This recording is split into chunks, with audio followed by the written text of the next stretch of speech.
ಕರ್ನಾಟಕ ಶಿವಮೊಗ್ಗದಲ್ಲಿ ಯುವಕನ ಧರ್ಮ ಕೇಳಿದ ನಂತರ ಆತನ ಮೇಲೆ ಹಲ್ಲೆ.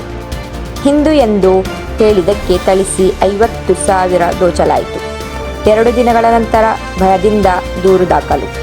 ಕರ್ನಾಟಕದ ಶಿವಮೊಗ್ಗದಲ್ಲಿ ಶನಿವಾರ ರಾತ್ರಿ ಯುವಕನ ಮೇಲೆ 4 ಜನರು ಹಲ್ಲೆ ನಡೆಸಿದ್ದಾರೆ. ಎಫ್ಐಆರ್ ಪ್ರಕಾರ ಆರೋಪಿಗಳು ಅವನನ್ನು ನೀವು ಮುಸ್ಲಿಂ ಅಥವಾ ಹಿಂದುವೇ? ಯುವಕ ತನ್ನನ್ನು ಹಿಂದೂ ಎಂದು ಗುರುತಿಸಿಕೊಂಡಾಗ ಅವರು ಆತನನ್ನು ದಂಡಿಸಿ ಜೇಬಿನಿಂದ 50,000 ರೂಪಾಯಿಗಳನ್ನು ದೋಚಿದ್ದಾರೆ. ಮೋಟಾರ್ ಸೈಕಲ್ ಸವಾರನೊಬ್ಬನನ್ನು ಕಂಡಾಗ ಆರೋಪಿ ಪರಾರಿಯಾಗಿದ್ದಾನೆ.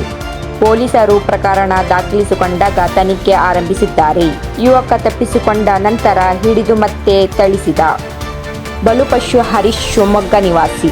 ಎಫ್ಐಆರ್ ಪ್ರಕಾರ ಶನಿವಾರ ರಾತ್ರಿ 11:15ರ ಸುಮಾರಿಗೆ ಬಲಪಶು 2ನೇ ಕ್ರಾಸ್ ಪಾರ್ಟಿ ಕಸ ಬಳಿ ಹಾದು ಹೋಗುತ್ತಿದ್ದರು. ಇದ್ದಕ್ಕಿದ್ದಂತೆ 4 ಯುವಕರು ಅವರನ್ನು ತಡೆದು ಅವರ ಧರ್ಮದ ಬಗ್ಗೆ ಕೇಳಲು ಪ್ರಾರಂಭಿಸಿದರು. ಹರೀಶ್ ತಾನು ಹಿಂದೂ ಎಂದು ಹೇಳಿದಾಗ ಆರೋಪಿ ಅವನನ್ನು ಕಣ್ಣು ಮತ್ತು ಮೂಗಿಗೆ ಹೊಡೆದನು. ಆರೋಪಿಯು ಅವನ ಜೇಬಿನಲ್ಲಿ 50,000 ರೂಪಾಯಿ ಮತ್ತು ಚಿನ್ನದ ಉಂಗುರವನ್ನು ದೋಚಿದನು. ದಾಳಿಯ ಸಮಯದಲ್ಲಿ ಹರೀಶ್ ಹಾಗೂ ಅಲ್ಲಿಂದ ತಪ್ಪಿಸಿಕೊಂಡವಲ್ಲಿ ಯಶಸ್ವಿಯಾದರು. ಆದರೆ ಆರೋಪಿ ಅವನ ಹಿಂದೆ ಓಡಿ ಮತ್ತೆ ಅವರನ್ನು ಹಿಡಿದು ಮತ್ತೊಮ್ಮೆ ಥಳಿಸಿದನು. ಅಷ್ಟರಲ್ಲಿ ಒಬ್ಬ ಮೋಟಾರ್ ಸೈಕಲ್ ಸವಾರಿ ಬರುತ್ತಿದ್ದವು ಕಂಡುಬಂದಿತು. ನಂತರ ಆರೋಪಿ ಸ್ಥಳದಿಂದ ಪರಾರಿಯಾಗಿದ್ದಾನೆ.